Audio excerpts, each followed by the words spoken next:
जल जुलनी एकादशी भाद्रपद मास की शुक्ल पक्ष की एकादशी को मनाया जाता है।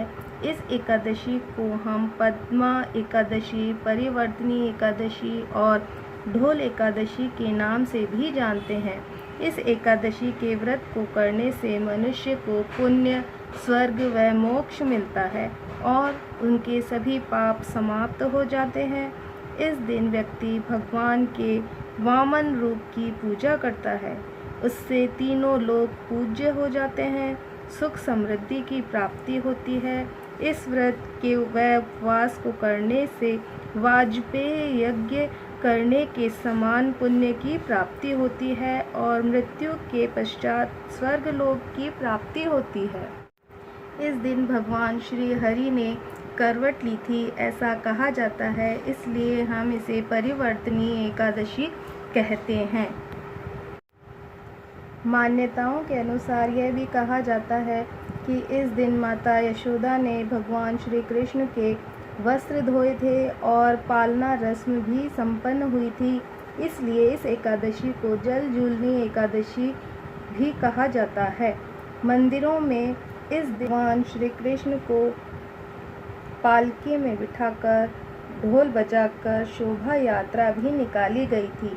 इस कारण इस एकादशी को ढोल एकादशी भी कहा जाता है। दोस्तों, आइए अब हम जल जूलनी एकादशी की विधि के बारे में भी कुछ जानें। जल जूलनी एकादशी का अनुसरण व नियमों का पालन दशमी तिथि की रात से ही शुरू कर दिया जाता है। इसमें मनुष्य को ब्रह्मचर्य का पालन करना चाहिए। इस दिन व्रतधारी को सुबह स्नान आदि से निवृत्त होकर साफ सुथरे कपड़े धारण करने चाहिए और भगवान वामन की प्रतिमा के सामने बैठकर व्रत का संकल्प लेना चाहिए। इस दिन उपवास करें और अन्न ग्रहण न करें। हो सके तो इस दिन एक समय केवल फलाहारी ही करें। के बाद भगवान के वामन रूप की पूजा विधि विधान से करें। यदि आप पूजा करने में असमर्थ हैं तो किसी योग्य पंडित या ब्राह्मण से भी हम पूजा करवा सकते हैं। इस दिन भगवान वामन जी की प्रतिमा को पंचामृत से स्नान करवाना चाहिए। स्नान के पश्चात उनके चरणामृत से व्रत करने वाले अपने परिवार के सभी सदस्यों के अंगों पर छिड़कना चाहिए और इस चरणामृत को हमें ग्रहण भी करना चाहिए। उसके पश्चात भगवान को कमल पुष्प, धूप, दीप आदि सामग्री अर्पित करनी चाहिए। विष्णु सहस्त्र नाम का जाप एवं भगवान वामन की कथा सुननी चाहिए।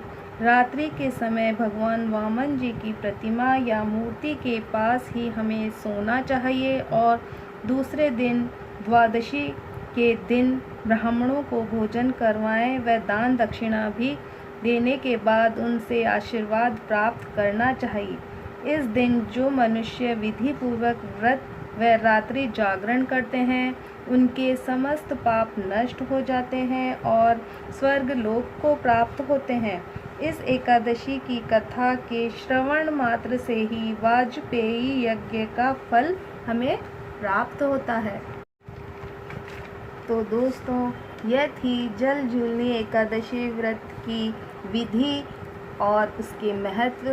तो अगर आपको मेरा यह वीडियो पसंद आया हो, अच्छा लगा हो, तो प्लीज़ आप मुझे लाइक, शेयर और सब्सक्राइब करें और कमेंट बॉक्स में जय श्री कृष्णा अवश्य लिखें।